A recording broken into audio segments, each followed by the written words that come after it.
Le XXe siècle en 10 idées clés. Le XXe siècle est sans doute le siècle le plus dense en termes historiques. C'est une période de progrès fulgurant, d'évolution politique et scientifique majeure, mais aussi celui qui a vu l'homme commettre les pires atrocités. À peine le XXe siècle achevé, l'académicien et historien René Raymond a publié un ouvrage, Regard sur le siècle, qui explique en 10 grandes idées pourquoi ce siècle n'est pas tout à fait comme les autres.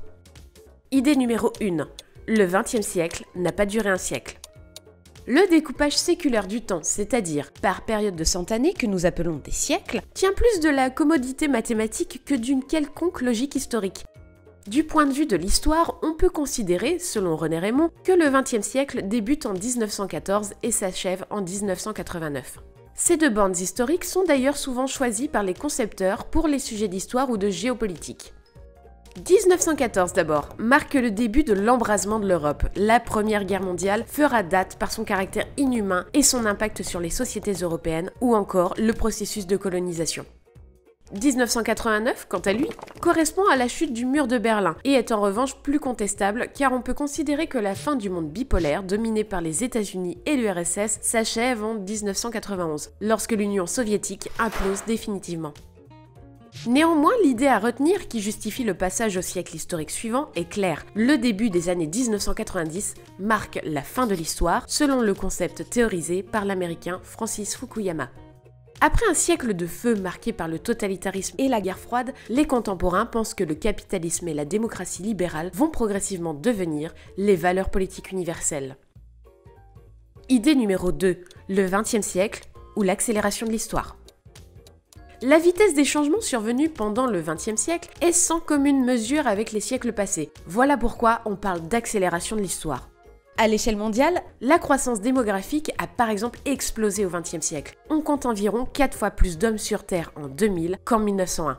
Cela s'explique principalement par les progrès considérables de la médecine qui a plus avancé au XXe siècle que pendant les 2 derniers millénaires. La mondialisation, qui a commencé au XVe siècle avec la découverte des Amériques, a pris une toute autre dimension au XXe siècle. Les États-Unis, depuis les accords de Bretton Woods en 1944, se sont affirmés comme le moteur du libre-échange jusqu'à la création de l'Organisation mondiale du commerce en 1995. La réduction des distances physiques grâce au progrès des moyens de transport et virtuels grâce à Internet ont aussi largement changé le mode de vie des hommes. Enfin, les cultures se sont en partie harmonisées, tandis que l'anglais s'est imposé comme la langue de communication mondiale. Idée numéro 3. Un siècle marqué par les guerres. Le XXe siècle est un siècle de fer où les affrontements n'ont jamais cessé, de la poudrière des Balkans jusqu'à la guerre contre le terrorisme. Néanmoins, les 2 guerres les plus marquantes sont bien sûr les 2 grands conflits mondiaux de 14-18 et 39-45. Ces 2 guerres ont quelque chose d'inédit dans leur déroulement. Elles ont concerné la quasi-totalité de la planète. Ce sont aussi les premières guerres totales où les civils ne sont pas épargnés pendant ces conflits sans merci. Idée numéro 4. Le totalitarisme, monstruosité idéologique. Le XXe siècle est aussi celui qui a vu naître le totalitarisme, idéal politique où le parti unique cherche à contrôler la vie des citoyens pour imposer sa vision du monde. Le totalitarisme, qui prend la forme du nazisme en Allemagne, du fascisme en Italie ou encore du communisme en URSS, a provoqué la mort de dizaines de millions de personnes. Si les régimes despotiques sont légion au cours de l'histoire, c'est en revanche la première fois que l'exercice du pouvoir est couplé à une véritable idéologie dont les détracteurs sont systématiquement éliminés. Les procès de Moscou, intentés par Staline entre 1936 et 1939, dans lesquels les anciens rivaux politiques du dictateur sont condamnés à mort, constituent un exemple marquant de la négation de la vérité, de la justice et de la condition humaine qui caractérise ces régimes. Heureusement, le XXe siècle a connu des heures plus heureuses. Idée numéro 5. Une seconde moitié de siècle réussie. Après 1945, les choses s'améliorent nettement à l'échelle du monde. En Occident, c'est l'heure des 30 glorieuses qui, selon René Raymond, sont en réalité plutôt 20. L'économie de pays comme la France, l'Italie ou la RFA croît chaque année de 6 à 7%. Les salaires augmentent plus vite que les prix et le plein emploi devient une réalité. Les pays du monde libre, ceux du bloc de l'Ouest, découvrent les joies de la consommation de masse. Les États, suivant les principes économiques keynésiens, sont les garants de cette mécanique économique bien huilée. Certes, les inégalités entre les pays riches et pauvres persistent, mais une véritable solidarité internationale se crée. L'ONU, à travers ses organes comme la FAO ou l'OMS, tente d'éradiquer la faim, l'ignorance et la maladie dans les pays du Sud. Et même la guerre froide se transforme progressivement en opposition pacifique. La crise des missiles de Cuba en 1962 sera le dernier épisode pendant lequel le monde craint que l'opposition Est-Ouest dégénère en un conflit armé direct. Idée numéro 6. Une fin de siècle en demi-teinte. La fin du XXe siècle n'est pourtant pas aussi heureuse.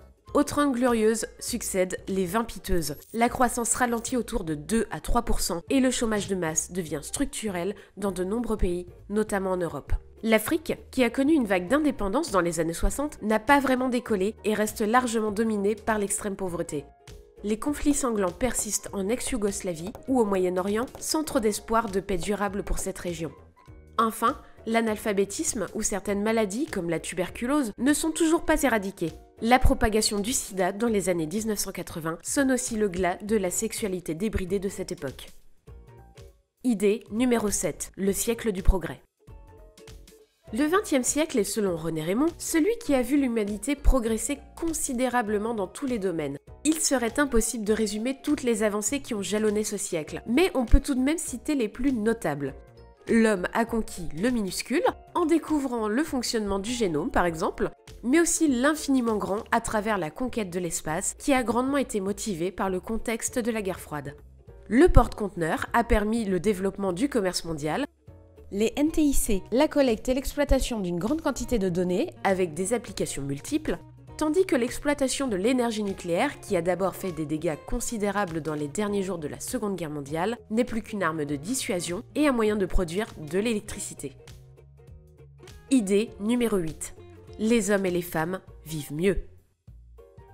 Les progrès scientifiques ont aussi eu un impact très positif sur la vie des hommes. Celle-ci est d'abord beaucoup plus longue. En 1900, un Français vivait en moyenne 46 ans, contre 79 100 ans plus tard. La réduction du temps de travail journalier et l'abolition du travail des enfants sont autant de progrès notoires, même si l'exploitation de l'homme par l'homme persiste dans certains pays.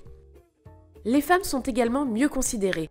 Elles ont la plupart du temps les mêmes droits que les hommes, occupent des fonctions à haute responsabilité et ont accès à des moyens de contraception ou encore à l'avortement. Idée numéro 9. La victoire de la démocratie.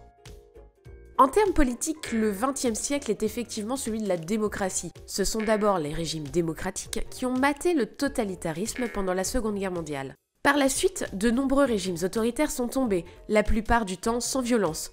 En Europe, la Grèce en 1973, le Portugal en 1974 et l'Espagne en 1975 avec la mort de Franco, puis en Amérique latine dans les années 1980.